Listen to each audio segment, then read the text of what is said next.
Lo peor que pudo suceder es que orar fuera un castigo. Lo peor que pudo suceder es que si alguien se portaba mal, le dijeran que tenía que ponerse bien, rezando, orando, repitiendo, no ver la oración como un gran privilegio, porque de hecho lo es. Es una cita, es un encuentro muy especial, nada más ni nada menos que con la persona más importante de todo el universo, con nuestro Dios, con el Creador. Por eso cuando usted y yo entendemos que la oración no es una obligación, que la oración no es para favorecer a Dios, sino que la oración es realmente un grandísimo honor y privilegio que ustedes y yo como hijos de Dios tenemos. Y si usted entiende, junto con todos aquellos que hemos gustado al Espíritu Santo, junto con aquellos que hemos tenido momentos de libertad, momentos deleitosos con el Señor, entendemos que la comunión íntima, que la posibilidad de unirnos a Dios es realmente vida.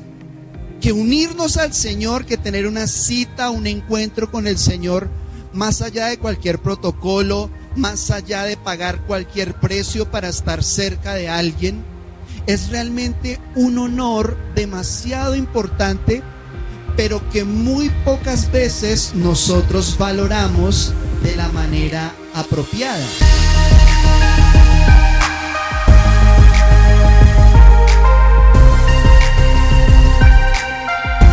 Jesús, en los días de su carne, en los días que como ser humano, 100% humano, caminó en la tierra, caminó entre nosotros, el Señor todo el tiempo venían a buscarlo. ¿Ustedes se acuerdan cuando uno escudriña los evangelios, que venían de otras ciudades, venían enfermos, venían endemoniados, traían a los cojos, a los mancos, y una cantidad de gente, dice la Biblia, se agolpaban?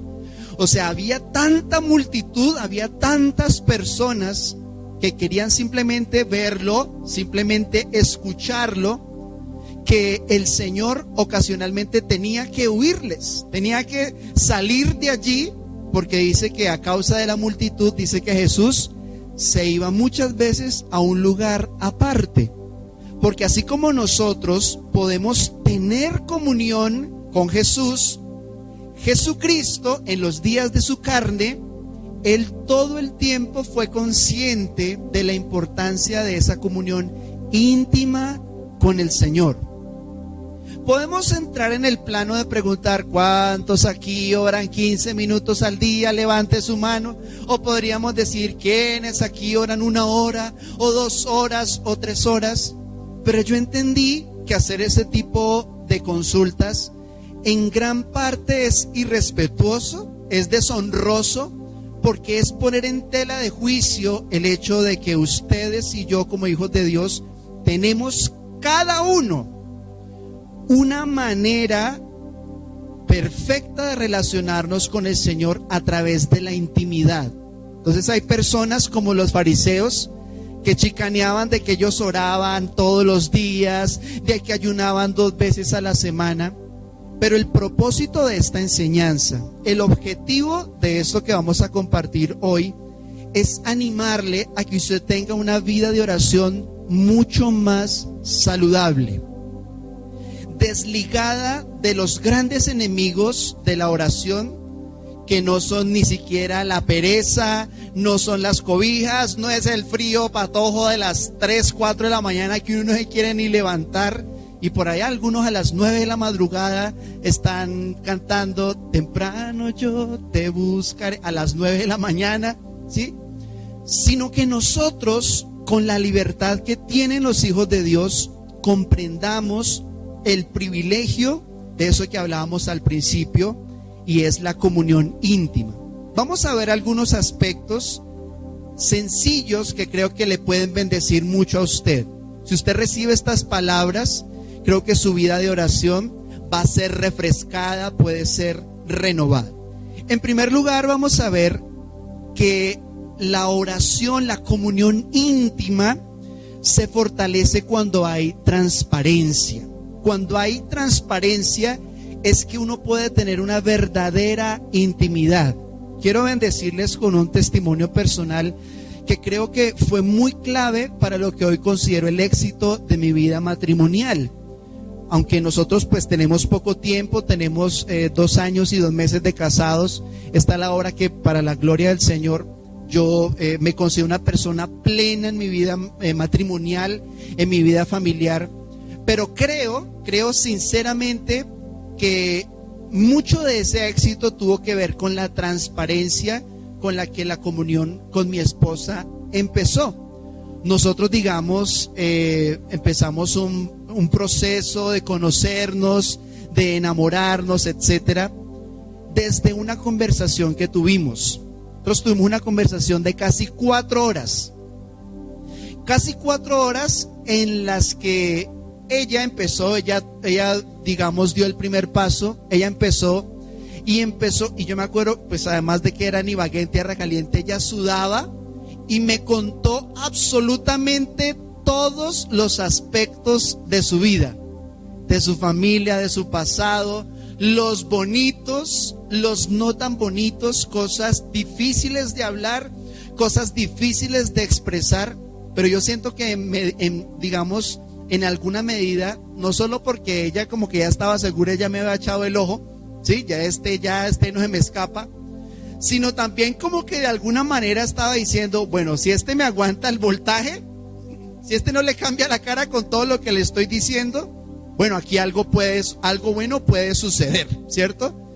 Y me empezó a contar cosas que escandalizarían a muchas personas y que algunos de ustedes han escuchado el testimonio de mi esposa, y empezó a decirme y a contarme, y contrario a lo que la intuición, digamos, de la vida de pareja dicta, que es como que uno, espere un momento, no, así no, yo a segundo no me subo, yo hasta allá no me voy, ¿sí?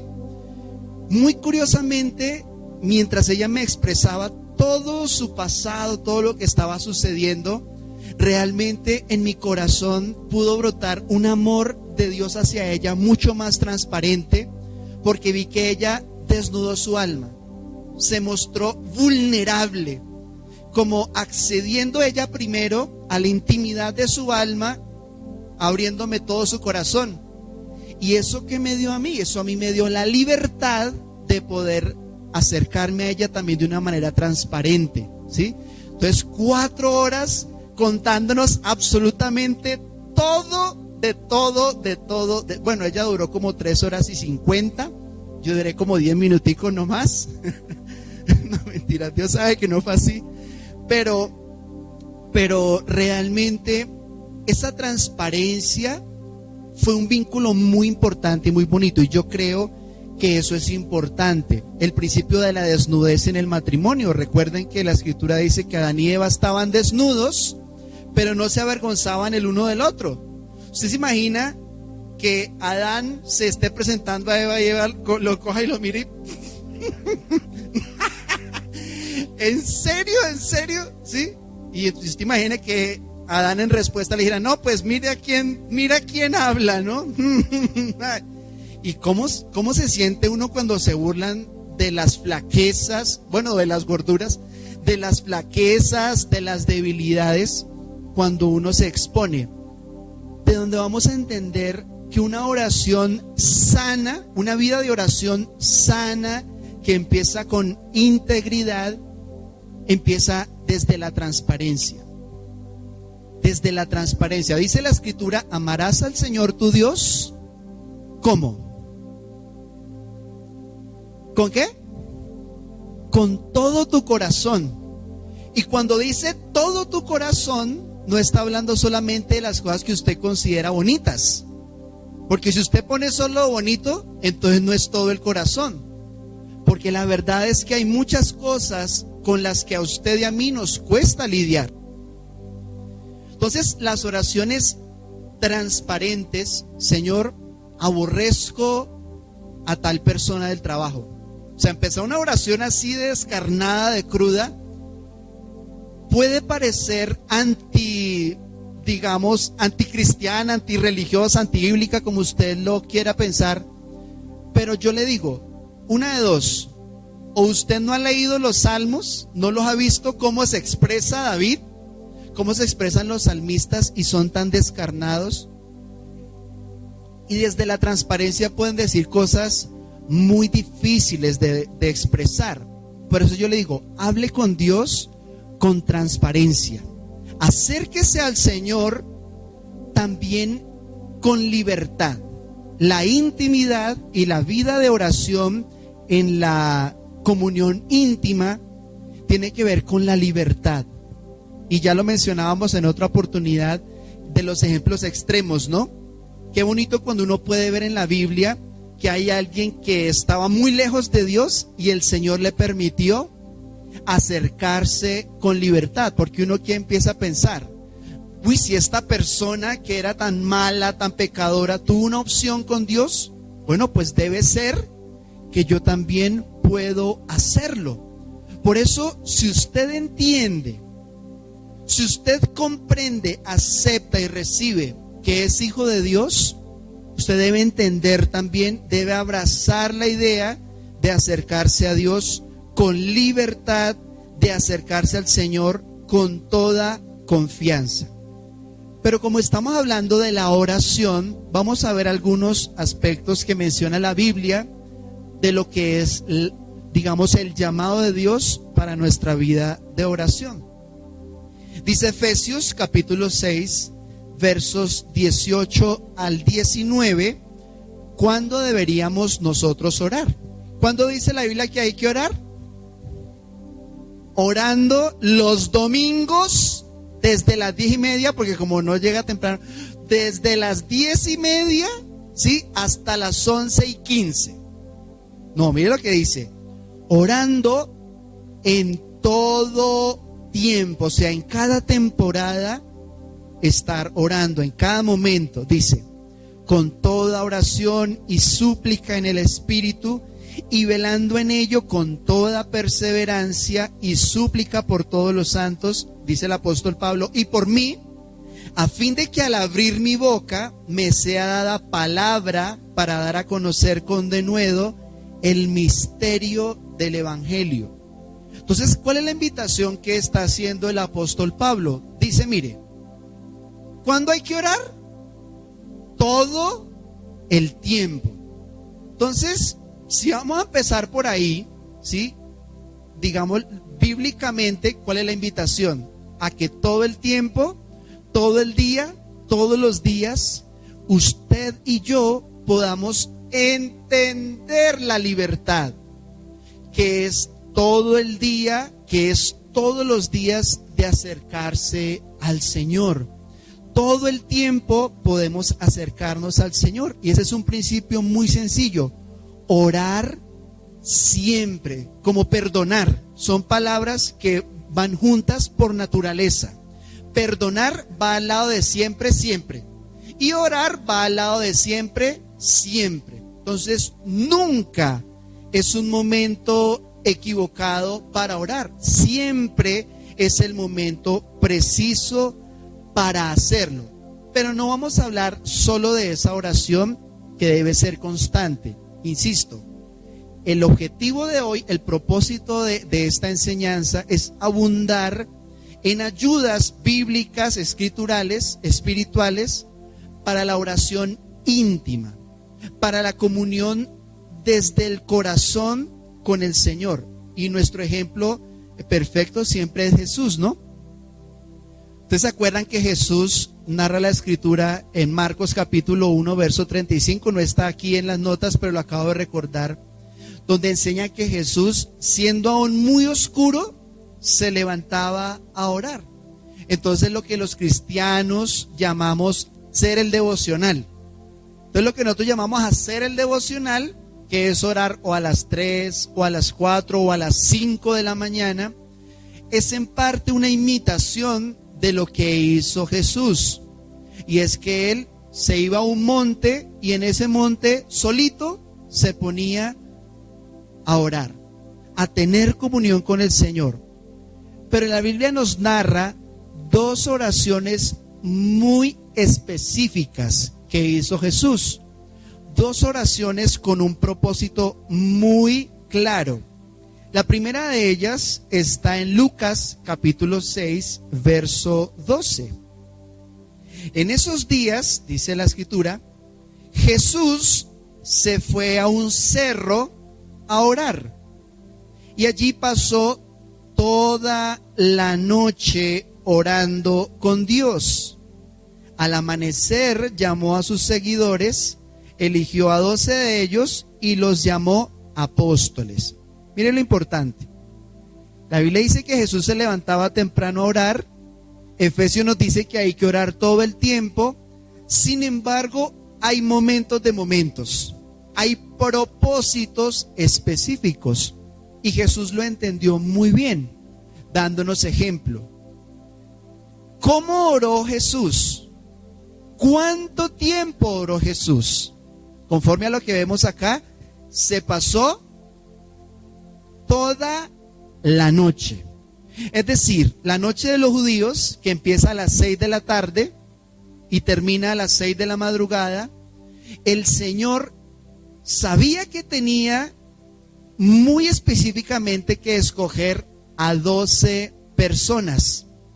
Y de entre sus discípulos, dentro de las decenas de personas que lo seguían, él sabía que tenía que escoger a algunas de ellas 12 especiales que iban a ser los apóstoles. Y tremendo, porque dentro de ellos tenía que escoger a la persona que había de traicionarle y por medio de esa elección cumplir pues el propósito del Señor y todo lo que significó llegar a la cruz. Entonces, ojo con este principio espiritual. Cuando hay un propósito glorioso, importante, específico, es importante que la dosis de oración sea mayor, sea más sustanciosa. Entonces el Señor pasó toda la noche orando, todo el tiempo clamando, porque tenía algo importante que tomar la decisión. ¿Y sabe qué dice la Biblia después de este versículo? Dice que cuando descendió del monte, escogió a los 12 que él quiso. A los 12 que él quiso, los escogió. Porque cuando nosotros oramos, cuando nosotros nos rendimos al Señor y decimos, haz tú como bien quieras, la elección es mucho más precisa. La elección es mucho más perfecta.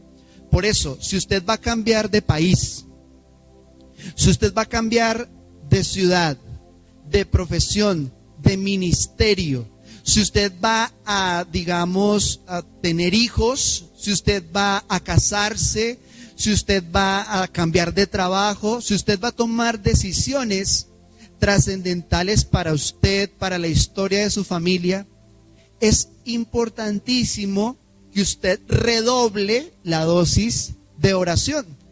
No, pastor, yo voy a dejar mi trabajo y voy a servirle a Dios de tiempo completo. Yo oré 15 minutos y Dios me lo respondió, Dios me confirmó, Dios me dijo que sí, que le hiciera. Yo digo, listo. Dios pudo haberlo hecho, pero tal vez algo como que te faltó, siento como que algo te faltó entender. Por eso el pastor Luis, cuando nosotros llegábamos hace ya casi 1 o 2 décadas, que habían una cantidad de personas que querían salir de misión, cuando alguien le decía, pastor, quiero dejar el trabajo, quiero dejar mi familia, quiero dejar mi casa, el pastor Luis lo recibía y a todos les decía, bueno, mi hermano, encierres en este oratorio 1 semana en ayuno a orar y nos vemos dentro de 1 semana, pues, a ver cómo sigue ese ánimo, ese llamado de Dios en tu corazón. Y algunos duraban 2, 3 días y allá pensando en el perrito, en la hamburguesa, y no, esto no es para mí, ¿sí? Ahí me recibieron con un ayuno de 40 días, iban en el día 3, bienvenido a la iglesia, a la gran comisión. Pero cuando hay propósitos claros y específicos, la dosis se dobla, se extiende un poco más. Juan 17:9 nos menciona, o más bien todo el capítulo 17 del Evangelio de Juan menciona la oración más larga de Jesús. Jesús dijo, mire, cuando ustedes vayan a orar, y ahorita lo vemos, cuando ustedes vayan a orar, no lo hagan como los hipócritas, que ellos aman orar en público y usan largas repeticiones y largas oraciones para que la gente diga, uy, ¿cómo ora? Y la gente empiece a admirarlos. Sin embargo, el mismo Señor que dijo que no hicieran largas oraciones en público, en Juan capítulo 17 hizo una oración larga y la hizo en público. Pero no por contradicción, sino porque había un propósito demasiado importante en esa oración. La primera vez que pasó toda la noche por sus discípulos fue para elegirlos. Pero la segunda vez, cuando la Biblia enseña que Jesús oró por sus discípulos, fue para bendecirlos y encomendarlos en una misión que ellos tenían que empezar, pero de una manera diferente, porque esta vez Jesús ya no iba a estar en su carne. Jesús ya no iba a estar con ellos y por eso antes de la crucifixión, la oración del Hijo, ¿cuál es? Padre, dice, oro por ellos. Entonces imagínese usted ponerse en el lugar de un apóstol. Está Jesús orando y usted uno de los 12 ahí arrodillado. Póngase en esa, ¿qué pudo sentir usted? ¿Qué pudo haber sentido un apóstol cuando Jesús dice que mirando al cielo, dice que mirando a lo alto, dice, oro por ellos y no por el mundo, pues son tuyos y tú me los diste. ¿Cuándo fue la última vez que usted oró en público por sus hijos? ¿Cuándo fue la última vez que usted con voz viva, con alta voz, reunió a toda su familia y usted oró por ellos? Pero mire lo bonito, si usted lee esa oración tan preciosa en Juan capítulo 17, ¿quieren aprender cómo bendecir a alguien en oración en voz alta? Lea Juan 17, estúdielo, tome los aspectos. Pero el Señor, ustedes van a ver ahí, que el Señor todo el tiempo los cubre en oración, los bendice, les dice, Señor, guárdalos del mundo, Señor, guárdalos del mal, Señor, que tú estés dirigiéndolos, son tuyos, pero tú me los diste. Y todo el tiempo hay una bendición, hay una oración que cubre, no hay acusación. Usted imagínese esta oración: Señor, te doy gracias por mi tía. Gracias porque aunque es una vieja chismosa, tu sangre la ha perdonado a esa señora que tanto amamos en esta casa. Señor, gracias te doy por mi hijo. Gracias, Señor, porque aunque me ha roto todos los sueños, porque aunque se me ha costado un ojo de la cara ese amado hijo, Señor, gracias porque tú me provees para darle. Entonces, usted póngase en el lugar de alguien así. Eso es como cuando alguien ora por los niños en la noche. Señor, te pido que un dragón no salga debajo de la cama. Gracias porque no hay culebras que lo persigan. Gracias porque el diablo no lo puede despertar. ¿Cómo cree usted que va a dormir ese niño? Pues ni amén puede decir, ¿sí? Pero es importante, mis hermanos, que la oración que se hace también, digamos, por nuestros discípulos, por las personas por las que oramos en público, tenga un lineamiento, una directriz sana conforme a lo que enseña la Escritura. Pero vamos a abrir un capítulo especial sobre la oración en los momentos de dificultad. La oración en los momentos de crisis, en los momentos de angustia, no es la misma que a veces cuando hacemos en momentos de gratitud, de exaltación. Por ejemplo, si usted le acaban de duplicar su salario, ¿cierto? Usted ora con una gratitud, con un gozo diferente a que si usted acaba de recibir un dictamen médico en el que aparecen palabras como positivo, palabras o como tantos centímetros o tantas semanas o tanto exceso. Usted recibe eso y tal vez lo que brota no es la misma gratitud, sino que hay otro tipo de sensaciones o hay otro tipo de emociones. E insisto, el mejor ejemplo en todo, el ejemplo máximo de cualquier principio, siempre es Jesús. No hay nadie que haya hecho más o haya llevado al extremo o a la plenitud cualquier aspecto de la creación o de la vida. Por eso vamos a ver entonces cuál fue el momento de angustia de Jesús y cómo Él, a través de la oración, de la comunión íntima, pudo superar la prueba. Lucas, capítulo 22, versos 39 al 42. Dice así: y saliendo, se fue, como solía, al monte de los olivos, y sus discípulos también le siguieron. Cuando llegó a aquel lugar, les dijo: oren que no entren en tentación. Y él se apartó de ellos a distancia como de un tiro de piedra, y puesto de rodillas, oró diciendo: Padre, si quieres, pasa de mí esta copa, pero no se haga mi voluntad, sino la tuya. Y vamos a ver algunos principios, vamos a extraer algunos principios, y es que dice la Escritura que el Señor oró aparte. En angustia, en momentos no, insisto, no momentos entre comillas normales o entre comillas buenos, sino esta es una oración específica desde la intimidad para los momentos de crisis, y es que es bueno orar aparte. Es bueno hacerlo como el Señor lo hizo, porque es una decisión que Él tenía que tomar, porque era algo muy, muy duro que tenía que atravesar y lo tenía que hacer Él solo. Y dice que Él se apartó, pero mire lo interesante, se apartó, pero no demasiado, porque se apartó como a la distancia de cuando una persona tira una piedra. Y dice que Él a ellos que estaban aparte los puso también a orar. ¿Sabe qué me gusta? Siempre todo lo que la Biblia narra de Jesús, porque siempre nos muestra un aspecto de su gloria. Jesús es tan humilde y tan perfecto que pidió ayuda en oración. ¿Usted se imagina a Dios pidiéndole oración a usted? O sea, una cosa es decir: Señor, ayúdame que estoy en angustia, y otra cosa es escuchar a Jesús pidiendo oración.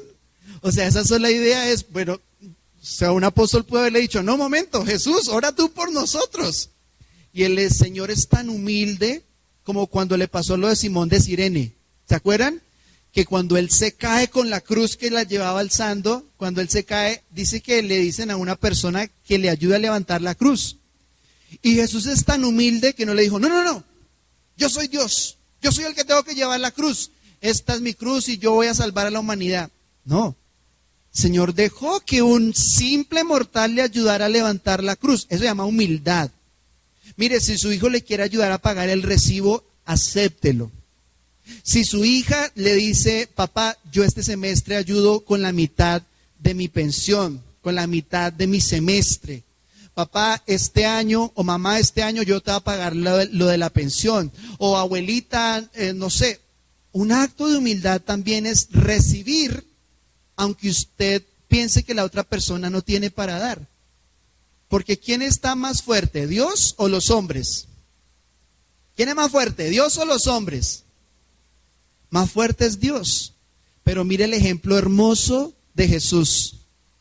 Se va aparte a orar, pero les pide ayuda incluso a sus discípulos. Y digo, le pide ayuda entre comillas, ¿no? Porque si vamos a hacer la exégesis, pues llegamos a otra conclusión. Pero el punto es que el Señor pidió ayuda en oración.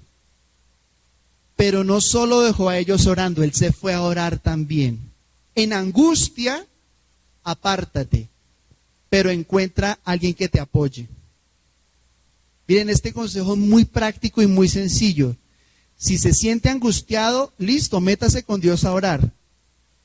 Pero asegúrese también de que alguien le respalda, le ayuda en la oración.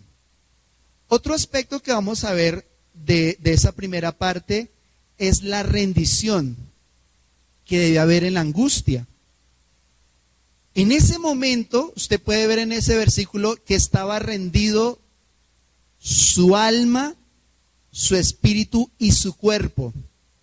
¿Qué posición tomó Jesús para orar? ¿Cómo estaba su cuerpo? Estaba de rodillas.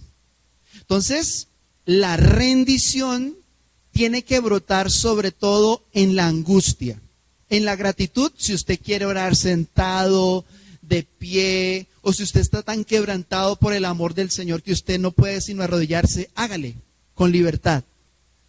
Pero le estoy hablando de la angustia, le estoy hablando de la enfermedad, le estoy hablando de la quiebra, del divorcio, le estoy hablando de los días duros, de los días difíciles. Ahí es cuando más las rodillas deben tocar el suelo, porque inclinarse, humillarse ante el Señor, no es diciendo que yo valgo menos, que yo no importo, que yo no valgo nada. No es solamente eso, sino estoy diciendo, eres tú el más grande. No es posible que Dios sea más alto, pero sí es posible que yo sea más pequeño. Y humillándonos, encontramos nosotros la gloria de Dios, pues está escrito, todo el que se humilla es exaltado. Ahora, no es solo el cuerpo, porque usted puede orar de rodillas con todo el orgullo del mundo. Bueno, Dios, a ver, ¿qué pasó? Así no se hace. No, así no. Mire, hay gente que puede orar con esa actitud, pero la rendición llega a conclusiones como esta. Señor, no se haga mi voluntad, sino la tuya. Humildad no es solo arrodillarse, los hipócritas también se arrodillan. Pero lo importante en momentos de crisis sobre todo es poder rendir lo que me trajo la angustia, rendir la sensación de derechos, la sensación de bienestar, la necesidad de justicia y dejar todo en las manos del Señor. Eso es adoración. Mire, y fue tan tremenda su humillación, su compromiso de oración, que mire lo que narra la escritura que sucedió. En el verso siguiente dice, y se le apareció un ángel del cielo para fortalecerle. ¿Ustedes se acuerdan cuando Satanás por allá en Lucas capítulo 4 le dijo a Jesús, el diablo es tan puerco que hasta intentó tentar a Dios? ¿Se acuerdan cuando el diablo le dice, mire, si se postra ante mí, le daré todo el mundo, todas las cosas? ¿Se acuerdan? Pero el Señor no lo hizo, no se postró ante el enemigo, pero sí se postró delante del Padre. Y sí vinieron ángeles a servirle a Jesús. Mira algo que pasa muy importante en la oración de la angustia. Y es que usted, aunque esté angustiado y aunque tal vez la situación no cambie en lo que usted quisiera ver, usted sí recibe una fortaleza especial. Una garantía de la oración en angustia es que si usted no se rinde, que si usted permanece en fe, viene una fortaleza inexplicable. Una fortaleza, un coraje que usted y yo no podemos entender. No entiendo por qué sigo en pie, no entiendo por qué seguimos luchando, no entiendo por qué mi corazón sigue ardiendo por el Señor, cuando todo apunta a algo completamente distinto. ¿Saben por qué? Porque en la oración, en medio de la angustia, hay fortaleza espiritual. Dice, se le apareció un ángel del cielo para fortalecerle. Pero que esté fuerte no significa que se haya ido de la angustia. Mire lo que dice. Y estando en agonía, oraba más intensamente. Y era su sudor como grandes gotas de sangre que caían hasta la tierra.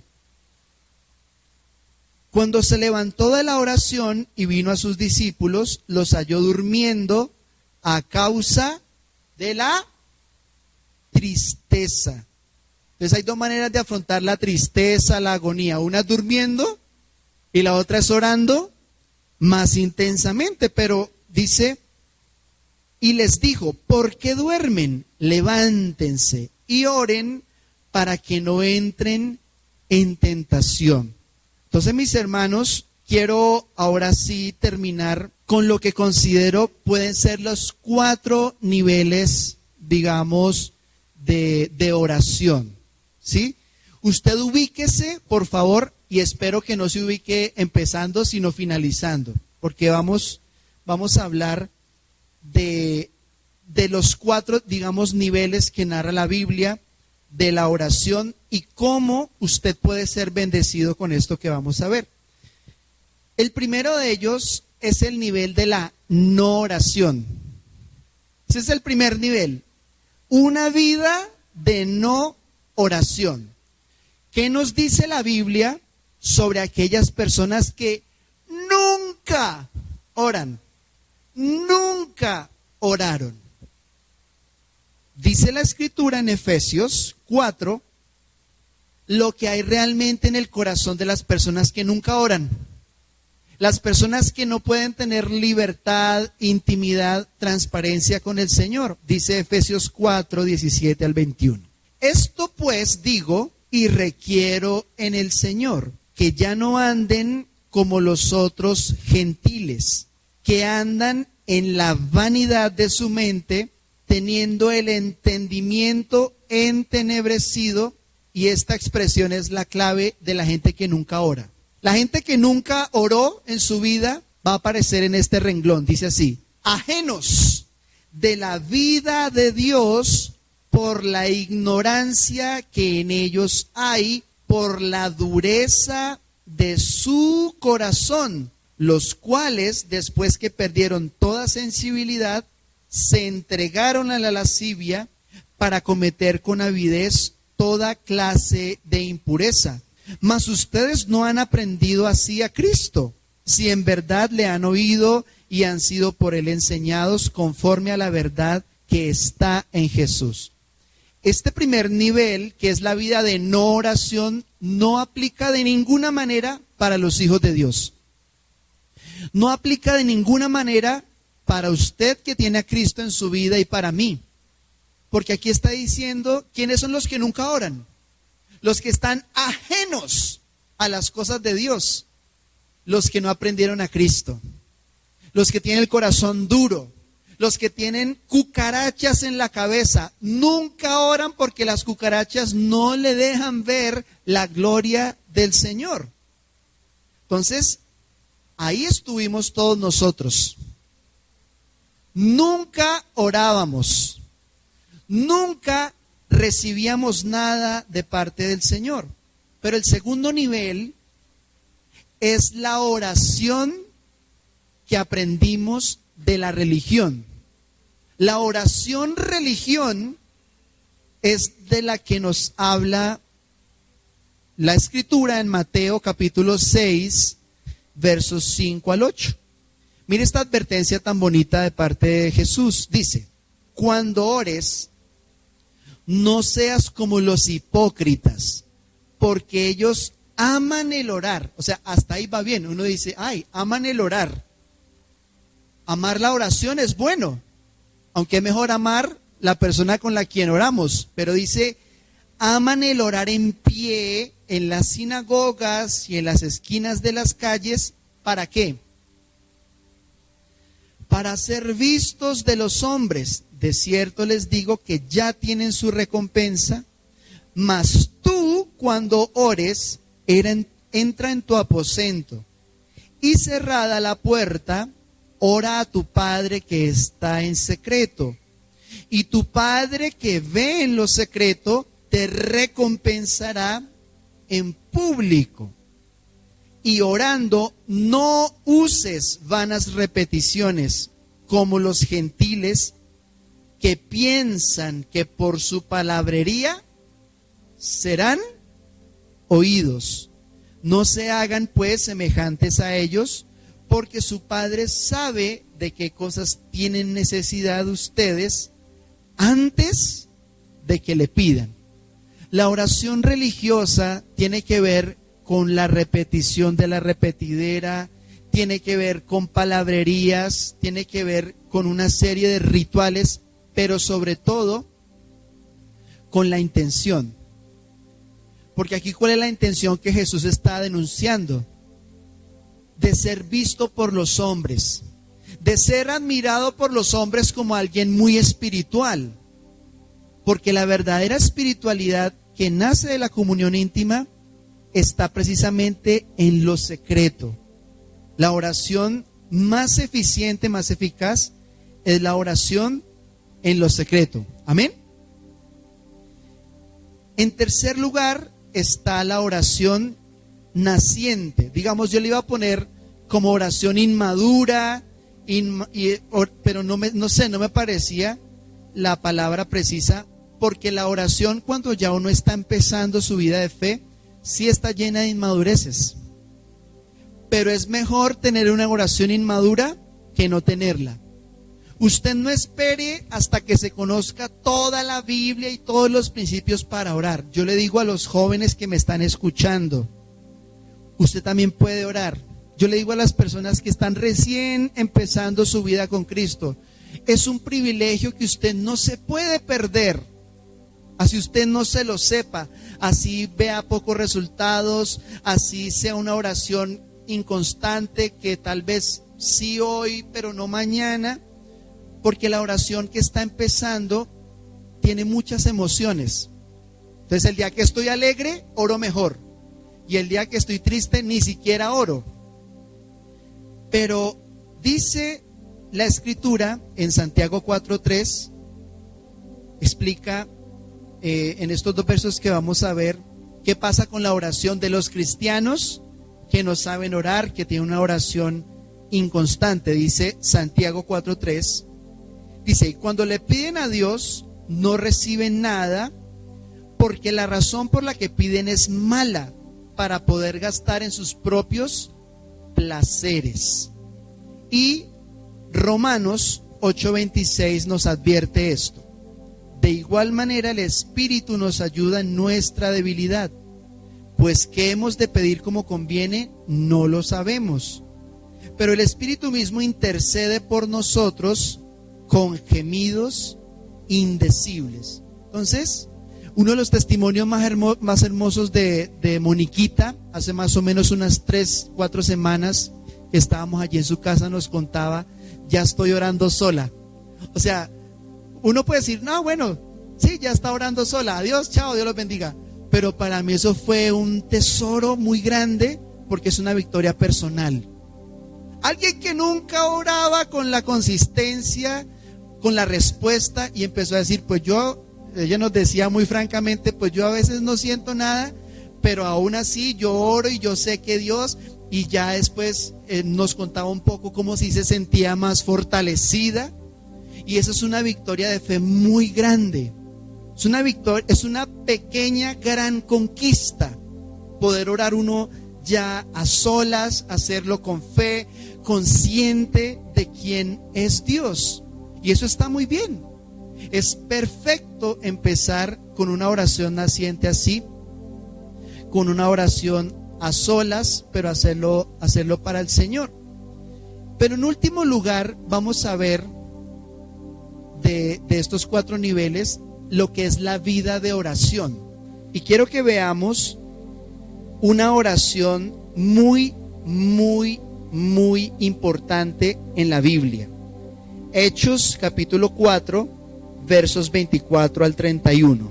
Y ellos, habiéndolo oído, alzaron unánimes la voz a Dios y dijeron: soberano Señor, tú eres el Dios que hiciste el cielo y la tierra, el mar y todo lo que en ellos hay, que por boca de David tu siervo dijiste: ¿por qué se amotinan las gentes y los pueblos piensan cosas vanas? Se reunieron los reyes de la tierra y los príncipes se juntaron en uno contra el Señor y contra su Cristo, porque verdaderamente se unieron en esta ciudad contra tu santo Hijo Jesús, a quien ungiste Herodes y Poncio Pilato con los gentiles y el pueblo de Israel, para hacer cuanto tu mano y tu consejo habían determinado desde antes que sucediera. Y ahora, Señor, mira sus amenazas y concede a tus siervos que con todo denuedo hablen tu palabra, mientras extiendes tu mano, para que se hagan sanidades y señales y prodigios mediante el nombre de tu santo Hijo Jesús. Miren, la tarea de esta semana, la invitación es esta: lea y relea ese pasaje y usted va a encontrar ahí principios de oración muy importantes. Solo voy a extraer algunos. En primer lugar, ellos oraron de acuerdo a lo que estaban viviendo. Estaban recibiendo persecución, los estaban encarcelando, los estaban persiguiendo y matando a algunos de ellos. Entonces, de acuerdo a lo que estaban viviendo, empezaron a orar. En segundo lugar, alzaron la voz. O sea, lo hicieron en voz alta. Además, fue una oración unánimes. O sea, todos estaban de acuerdo que esa era la oración que había que hacer. También reconocieron en esa oración la soberanía de Dios, porque dijeron: mira, tú eres el Dios, tú eres el grande, solo tú eres soberano. Pero también un principio muy importante de la oración efectiva es que lo hicieron bíblicamente. O sea, ellos le recordaron a Dios lo que Dios había dicho en la Biblia, en el Antiguo Testamento. Cuando en el Salmo dice ese Salmo: ¿por qué se amotinan los pueblos? En el Salmo 3, ¿por qué las naciones están en contra del ungido de Dios? Entonces, orar bíblicamente es importante. Memorice la Biblia. Le decía también a la señora Rocío hace poco que estuvimos en un tiempo también especial, importante en su vida y de mucha oración. Le decía: memorice versículos y ore conforme a esos versículos. Ore conforme a lo que enseña la palabra. Eso hicieron ellos. Señor, tú dijiste tal cosa en el Salmo, y por ahí oraron. Además, oraron por un propósito, por defender el camino de Dios. Oraron pidiendo defensa, oraron a favor de la predicación, pidieron milagros, sanidades, y cerraron con broche de oro orando en el nombre de Jesús. Miremos cuál fue el resultado de esa oración. Una oración eficiente, efectiva. Dice Hechos 4, verso 31. Dice que cuando ellos oraron, el lugar en el que estaban congregados tembló. O sea, fue una oración tan íntegra, tan perfecta, que produjo inmediatamente un resultado poderoso. Y dice: y cuando la iglesia, la Gran Comisión, oró en la calle Sexta, número 1045, aquel domingo, en la mañana hasta el mediodía, dice, el lugar en que estaban congregados tembló.